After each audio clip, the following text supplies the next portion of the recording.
श्री स्वामी समर्थ. नमस्कार, मी नंदिनी माझ्या यूट्यूब चॅनलवर तुमचं खूप मनापासून स्वागत करत आहे. तुमच्या मनातील सर्व चांगली इच्छा स्वामी महाराज पूर्ण करो ही स्वामींच्या चरणी प्रार्थना करते आणि आजच्या नवीन व्हिडिओला सुरुवात करते. आज वार आहे गुरुवार आणि या दिवशी आलेली आहे वैशाख महिन्यातील गौतम बुद्धांची बुद्ध पौर्णिमा. या पौर्णिमेला पिंपळ पौर्णिमा म्हणून देखील ओळखलं जातं.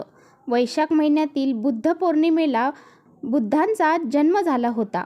गौतम बुद्ध हे भगवान श्री हरी विष्णूंचे 9वा अवतार मानले जातात आणि त्यांचा जन्म ह्या वैशाख महिन्यातील पौर्णिमेला झाला होता. त्यामुळे या पौर्णिमेला बुद्ध पौर्णिमा, पिंपळ पौर्णिमा असंही म्हटलं जातं. पौर्णिमा तिथी ही माता लक्ष्मीला समर्पित आहे. त्यामुळे या दिवशी आपल्याला भगवान श्री हरी विष्णू आणि माता लक्ष्मी यांची एकत्रित पूजा अर्चा करायची आहे. असं म्हटलं जातं, पौर्णिमा तिथीला माता लक्ष्मी ही जागृत अवस्थेमध्ये पृथ्वी तलावरती वावरत असते आणि तिची पूजा, उपासना, उपाय करणाऱ्यांना ती धनधान्य समृद्धी प्रदान करत असते. तर पहा, पौर्णिमेच्या दिवशी आपल्याला चंद्रदेवांची देखील पूजा करायची असते. माता लक्ष्मीची, चंद्रदेवांची आणि भगवान श्री हरी विष्णूंची या दिवशी पूजा केली जाते.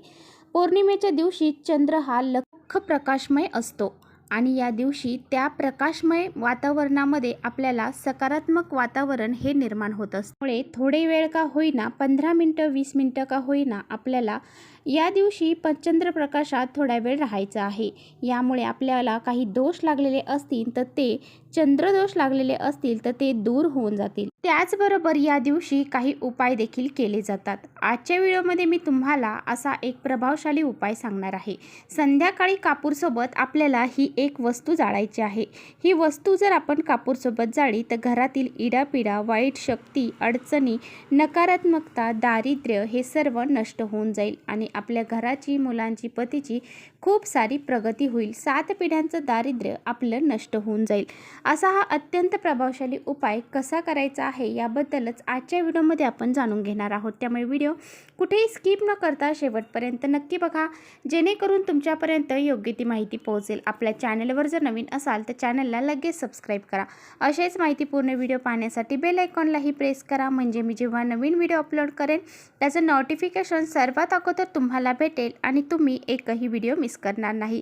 त्याचबरोबर कमेंट्समध्ये जय माता लक्ष्मी हे लिहायला देखील विसरू नका.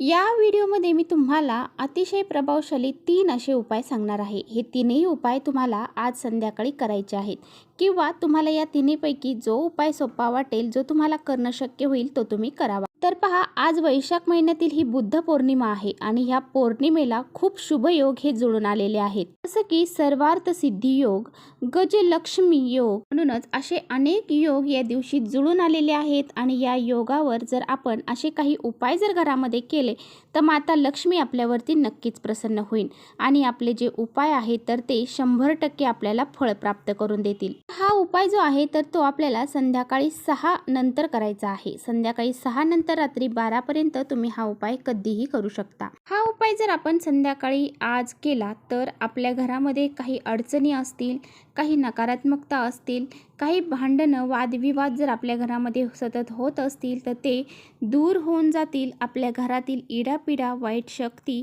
दारिद्र्य हे नष्ट होऊन जाईल. आपल्या घराची, मुलांची, पतीची खूप सारी प्रगती होईल. तुमची कोणतीही समस्या असू द्या, घरामध्ये लक्ष्मी टिकत नाही, पैशांच्या समस्या आहेत, घरामध्ये लक्ष्मी माता स्थिर राहत नाही, त्याचबरोबर आपल्या हातून जास्तीचा पैसा खर्च होत असेल किंवा घरामध्ये वादविवाद आहे, घरातील एकमेकांचे दुश्मन घरातले कुटुंबातील लोक झालेले असतील तर अशा वेळेससुद्धा तुम्हाला हा उपाय करायचा आहे. त्यामध्ये सतत आजारपण आहे, एक व्यक्ती आजारी पडली की दुसरी व्यक्ती आजारी पडते. त्याचबरोबर आपल्या घरामध्ये घराची, मुलांची, पतीची प्रगती होत नसेल, जे काही आपण काम हाती घेतो ते पूर्ण होत नसेल, त्याला यश प्राप्त होत नसेल तर तुम्हाला हा उपाय आवर्जून करायचा आहे.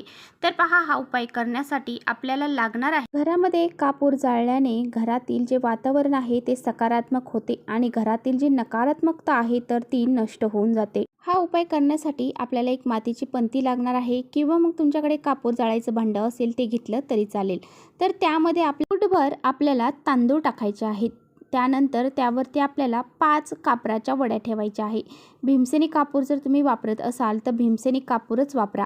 जर तुमच्याकडे भीमसेनी कापूर नसेल तर जो तुमच्याकडे सध्या आहे तो कापूर वापरला तरी चालेल। त्यानंतर आपल्या हातामध्ये तुम्हाला पिवळी मोहरी जी आहे तर ती थोडीशी घ्यायची आहे। यानंतर आपल्याला थोडेसे काळे तीळ आपल्या हातामध्ये घ्यायचे आहेत।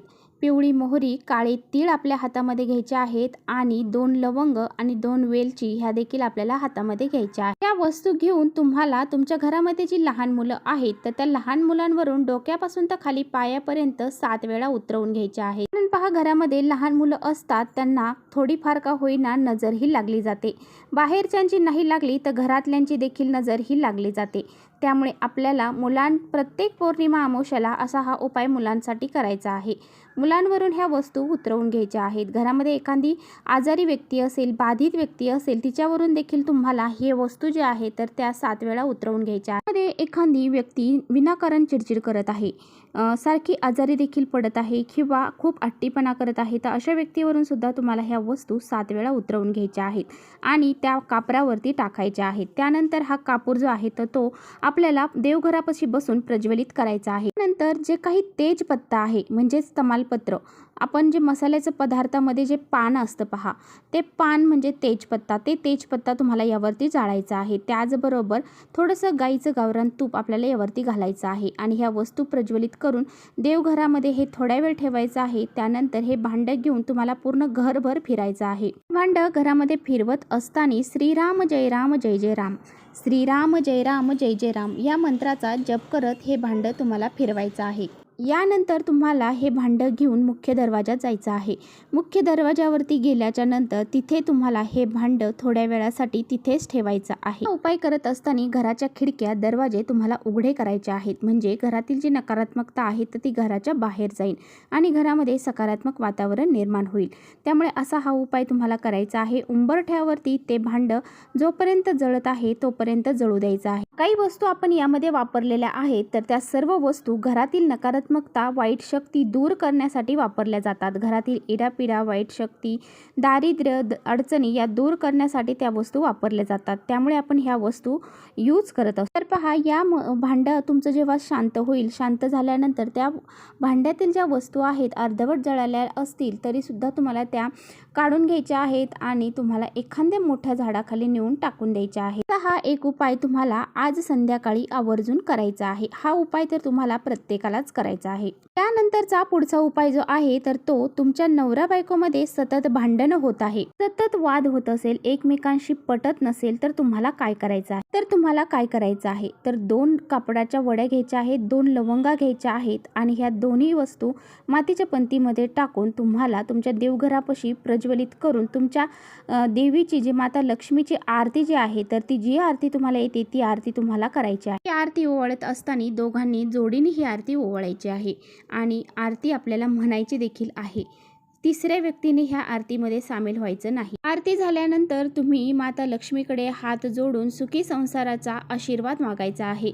तुमच्या विवाहिक जीवनातील जी भांडणं आहेत, अडचणी आहेत त्या दूर व्हाव्यात अशी प्रार्थना तुम्हाला माता लक्ष्मीला करायची आहे। त्याचबरोबर तुम्हाला आज संध्याकाळी मुलांवरून 5 तुळशीची पाने आणि 5 मिऱ्या, ज्या काळ्या मिऱ्या असतात तर त्या तुम्हाला मुलांवरून ज्या पद्धतीने घड्याळाचा काटा फिरतो त्या पद्धतीने 7 वेळा मुलांवरून फिरवून उतरवून घ्यायच्या आहेत आणि आपल्या घराच्या बाजूला जागा असेल तिथे तुम्हाला टाकून द्यायच्या आहेत किंवा मग डस्टबिनमध्ये टाकल्या तरी सुद्धा चालते। असं केल्यामुळे मुलांना काही दोष लागलेले असतील, वाईट नजर लागलेली असेल, दोष असतील, अडचणी असतील, संकट असतील, मुलांची प्रगती होत नसेल तर ते सर्व दूर होऊन जातील। मुलासारखे आजारी पडत असतील ते सुद्धा दूर होऊन जाईल। कारण तुळशीची पानं आणि ही काळी मिरे नकारात्मकता दूर करण्यासाठी अतिशय प्रभावशाली मानले जातात। त्यामुळे तुम्हाला असा हा एक उपाय देखील आज संध्याकाळी करायचा आहे। तर चला इथेच थांबवते माझा व्हिडिओ आवडला असेल तर नक्की लाईक करा। चॅनलवर नवीन असाल तर चॅनलला सबस्क्राईब करा। परत भेटूया अशाच छानशा व्हिडिओसोबत। तोपर्यंत श्री स्वामी समर्थ।